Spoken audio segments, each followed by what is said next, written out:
Hey everyone, this is Galena. I've gotten a lot of requests to show how I do dahlia cuttings. So this video and the next few videos, I'm going to walk you through exactly what I do. There's a lot of different ways to make dahlia cuttings, so just keep in mind that my way is not the only way. You might see other people doing it in a different way and having good results. There's a lot of different ways to do it, honestly. A pretty common question I get is, why do I even take cuttings?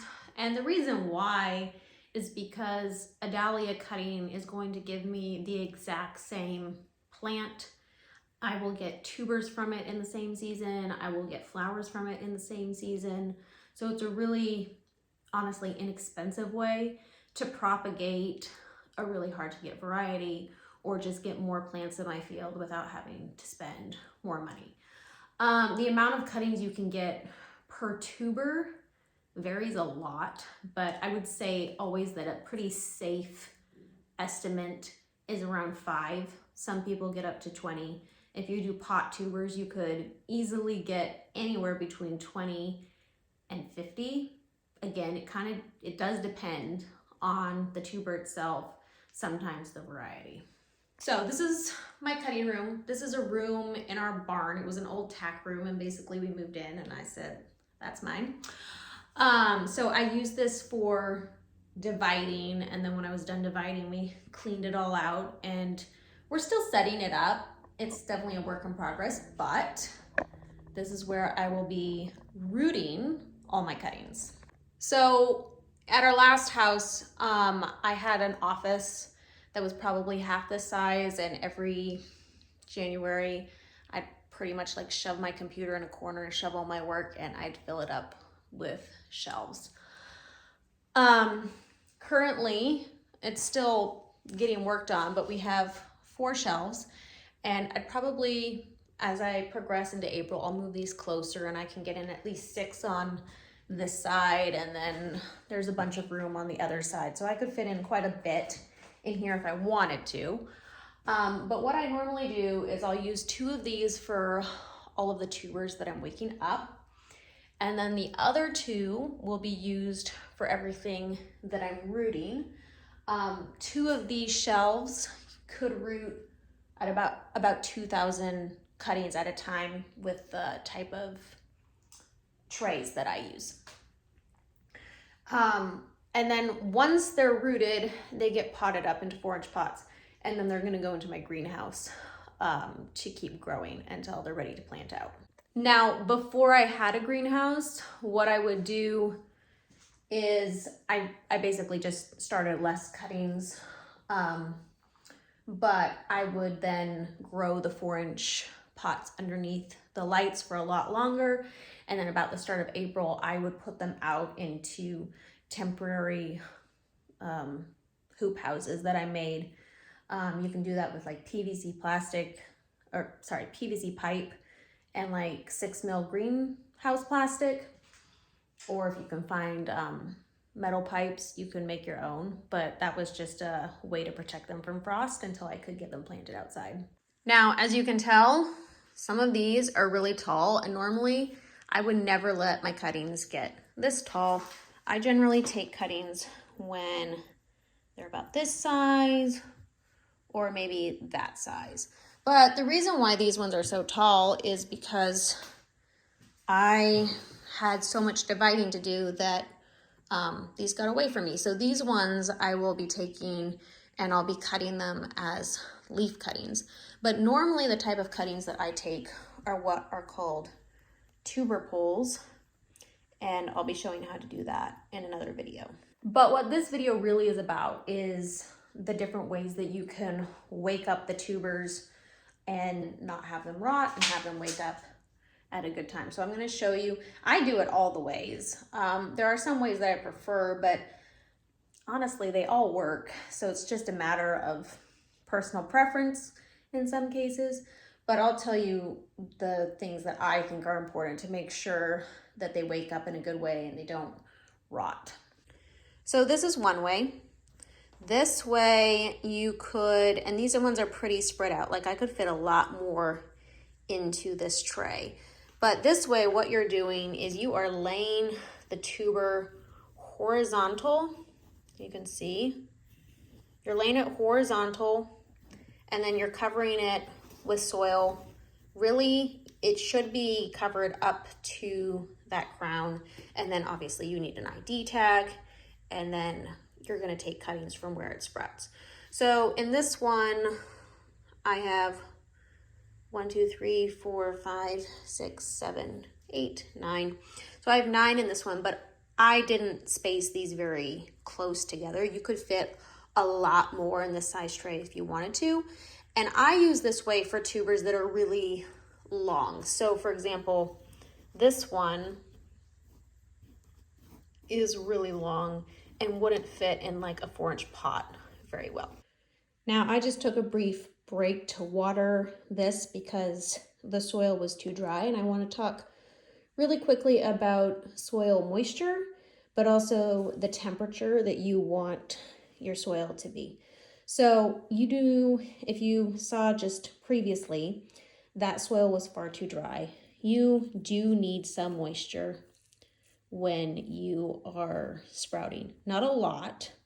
The way I usually define it is it should be damp, but you shouldn't be able to squeeze drops of water out of it if you were squeezing it like this.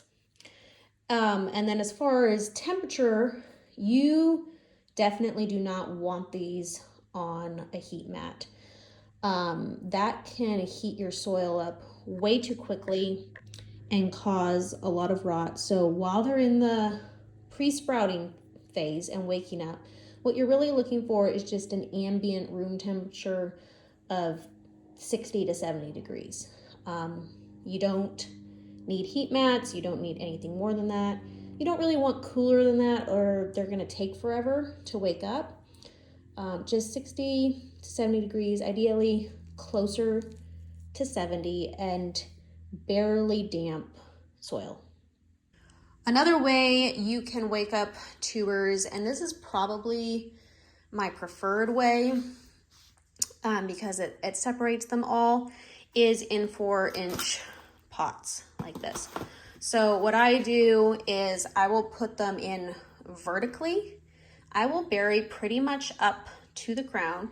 As you can see, I leave the crown exposed at certain points, and you can do that and be very successful. Clearly, I do it.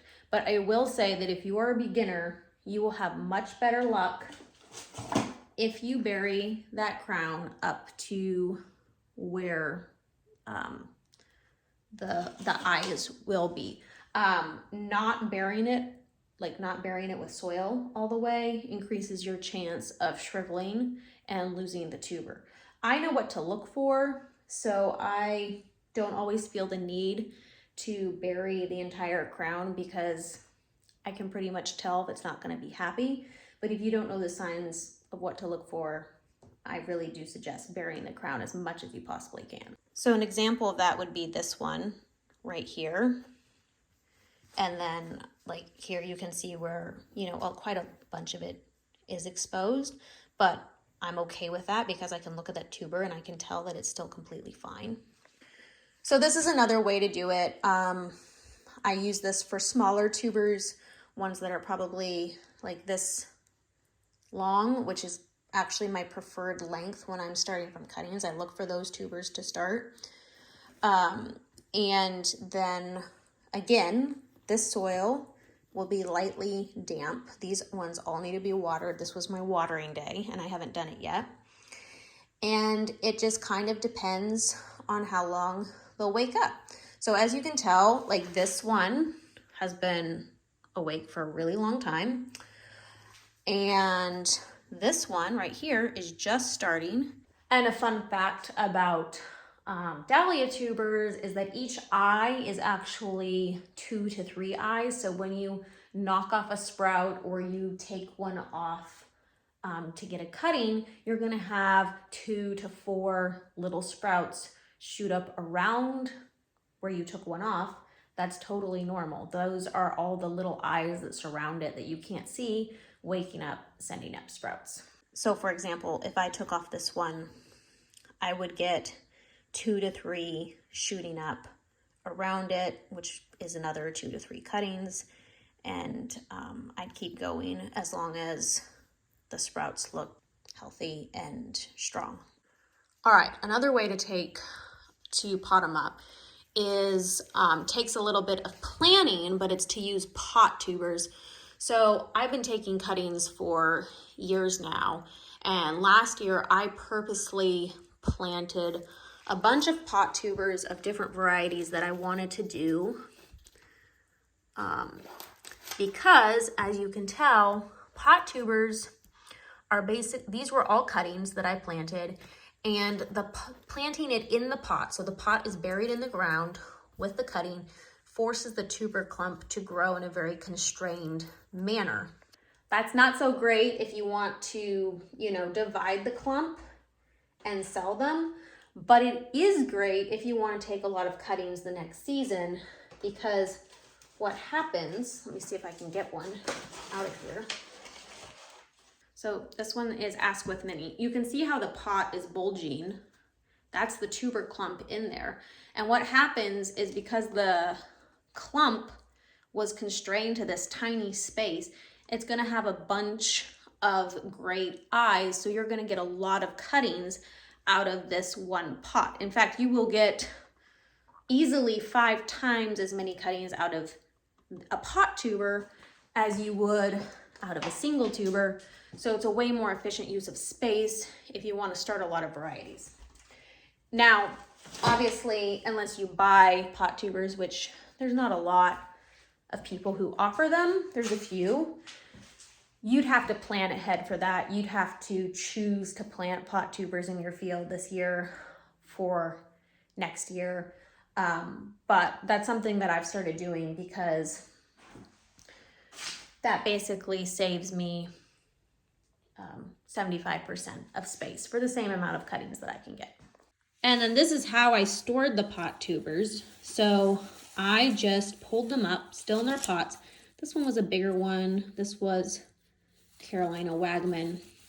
And I dumped up some shavings on them to help make sure that they didn't have like way too much moisture. And then I haven't taken the shavings off of these, but I just pulled these out of my cooler, and I'm gonna remove the shavings, and they're just gonna go into a tray and go on a shelf to wake up. Now, I'll also add here that you do not need to put them under lights to wake up. In fact, the ones over here, I just put them on my laundry room counter. So they had some like natural light, but they don't need it to wake up. And a lot of people will actually say that it's better if they don't have it at all to wake up. I've done it both ways. Didn't seem to make a much difference to me, but it's just an extra step. You do definitely need the grow lights if you want to root them, but for the waking up process, you don't need them. Okay, the final way that you can wake them up is by using Ziploc bags. A lot of people use this method. Personally, it's not my favorite just because it uses a lot of bags, but it is pretty foolproof. And as you can tell, this one also should have had cuttings taken a while ago. It's pretty simple. You just put your tuber with a handful of barely damp soil in a Ziploc, leave it open at the top, and wait. One of the reasons why it's very successful is leaving it open. Obviously, you're not going to get excess moisture, but the plastic creates a slight greenhouse effect, and you're not losing moisture really quickly. So it's a little bit safer method if you're a beginner. So that's some different ways that you can wake up your tubers. Give yourself around 2 to 3 weeks for the tubers to actually wake up and be ready to take that first cutting. Again, you don't need lights to do it. You could pot them up and put them in your laundry room now, and then probably some of them will start waking up beginning of March. If you have any questions about anything in this video, let me know in the comments. The next one I'll be doing is how I take the cuttings and root them so that for like the maximum amount of success versus loss. And if you have any questions that you want covered in that video, let me know below.